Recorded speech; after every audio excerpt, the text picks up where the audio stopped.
નમસ્કાર નમસ્કાર નમસ્કાર મિત્રો, મજામાં બધા? આપણે શરૂઆત કરેલી જ છે બરાબર. આગળ વધીએ આપણી કથામાં. તો કાઉન્સ નંબર 4 શું કીધું? તો કે રાજકુમાર, કૌશિક અને શર્મા 15:10:9 ના પ્રમાણમાં નફો નુકસાન વેચી લેતા ભાગીદારો છે. જો પેઢીનો કુલ નફો ₹68,000 હોય તો દરેક ભાગીદારને મળતી નફાની રકમ શોધો. તામાં ખાલી નફાની વેચણી કરવાની છે. કરી નાખીએ. કયા પ્રમાણમાં વેચે? 15:10:9.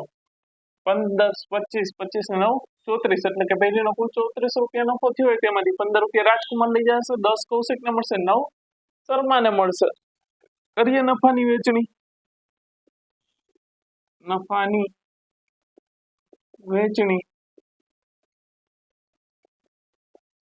હવે પેલા લઈએ રાજકુમાર. હવે રાજકુમાર છે તો બરાબર, પેઢી નફો કેટલો છે? 68,000. રાજકુમાર નો ભાગ કેટલો છે? તો કે 15/34. કેટલા થશે? 68,000 ગુણ્યા 15 ભાગ્યા 34 કેટલા થશે? ₹30,000. બરાબર. પછી બીજો ભાગીદાર કોણ છે? તો કે કૌશિક. કૌશિકને મળતો નફો બરાબર 68,000. 10 ને 68,000 ગુણ્યા 10 ભાગ્યા 34 કેટલા થશે?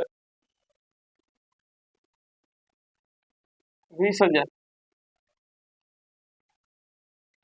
હવે ત્રીજું કોણ ગયું? તો કે શર્મા. 68,000 ગુણ્યા 9 ભાગ્યા 34 કેટલા આવશે? 68,000 ગુણ્યા 9 ભાગ્યા 34 એટલે ₹18,000. તો આવી રીતના નફાની વેચણી થશે. રાજકુમારને 30,000 મળશે, કૌશિકને 20,000 અને શર્માને 18,000 મળશે. બરાબર. આ નફાની વેચણી થઈ ગઈ. 3 માર્ક રોકડા મળી ગયા. બરાબર. હવે પાંચમું કૌંસ લઈએ. મહેતાને પંડ્યા કરતા 4 ગણો. મહેતાને, જો આમાં રકમ સમજવાની છે. ઘણી વાર દાખલો પૂછાયેલો પણ છે બોર્ડ. બરાબર. આ એક એક્ઝામમાં તો પૂછાશે. બરાબર. મહેતાને પંડ્યા કરતા 4 ગણો અને બાજભાઈને મહેતાના હિસ્સાનો અડધો ભાગ મળે છે. જો પેઢીનો નફો ₹87,500 હોય ને તો દરેક ભાગીદારને મળતી નફાની રકમ શોધો. બરાબર. તો એ પેલા આપણે શોર્ટ આઉટ થોડું કરી લઈએ એટલે ખ્યાલ આવે. શું કીધું? મહેતાને પંડ્યા કરતા 4 ગણો અને બાજભાઈને મહેતાનો અડધો હિસ્સો. બરાબર. તો હવે જો બાજભાઈ કોના ઉપર આધારિત છે? મહેતા ઉપર. મહેતા કોના ઉપર આધારિત છે? તો કે પંડ્યા ઉપર આધારિત છે. આમાં સ્વતંત્ર કોણ છે? તો કે પંડ્યા છે ને કોઈ પણ ઉપર આધાર રાખતો નથી. તો આમાં ધારણા કરવી પડે. ધારો કે પંડ્યાનો નફો હવે અહીંયા તમે ગમે એટલા ધારી શકો. 1, 2, 4, 8, 10 તમને મજા આવે એટલા ધારી શકો. આપણે એક ધારીએ કે ધારો કે પંડ્યાનો નફો ₹1 હોય. બરાબર. તો મહેતાનો નફો કેટલો થશે? તો કે મહેતાનો ભાગ કેટલો થાય? કેટલો કીધો આપણે? પંડ્યા કરતા 4 ગણો છે. આ પંડ્યાને ₹1 મળે એના 4 ગણા એટલે ગુણ્યા 4 એટલે કેટલા થશે? ₹4 થશે. હવે બાજભાઈ લઈએ. તો બાજભાઈ નું શું છે? તો કે બાજભાઈ નો ભાગ કેવી રીતના છે? મહેતાના કરતા અડધો ભાગ. મહેતાને કેટલો મળે? તો કે ₹4 મળે. એના અડધો ભાગ એટલે શું થાય? તો કે 1/3 ભાગ થાય એટલે કેટલા થશે? ₹2 થશે. સમજાવું? પંડ્યાને ₹1 મળશે, મહેતાને કેટલો મળશે? તો કે મહેતાને પંડ્યા કરતા 4 ગણો મળે. એટલે કે મહેતાને પંડ્યાને ₹1 મળતો હોય તો મહેતાને કેટલા મળશે? ₹4 મળશે. હવે બાજભાઈ છે ને એને શું છે? તો કે મહેતા કરતા અડધો ભાગ. તો મહેતાને ₹4 મળે તો બાજભાઈને કેટલા મળશે? ₹2 મળશે. તો આપણી પાસે પ્રમાણ આવી ગયું. હવે 3 ભાગીદારો છે. તો કે મહેતા, પંડ્યા અને બાજભાઈ. પંડ્યાનો કેટલા આવ્યો તો કે 1, બરાબર.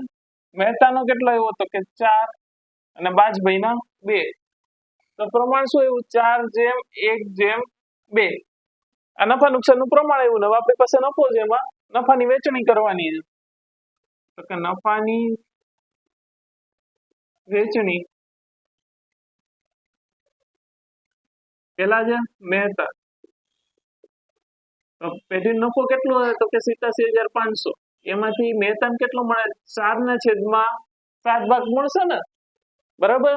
કારણ કે 87,000 રૂપિયા છે, 87,500, બરાબર. એના 4/7 જેટલો નફો આવશે એ કોને મળશે? તો કે મહેતાને મળશે. તો કેટલા થશે? 87,500 ગુણ્યા 4/7,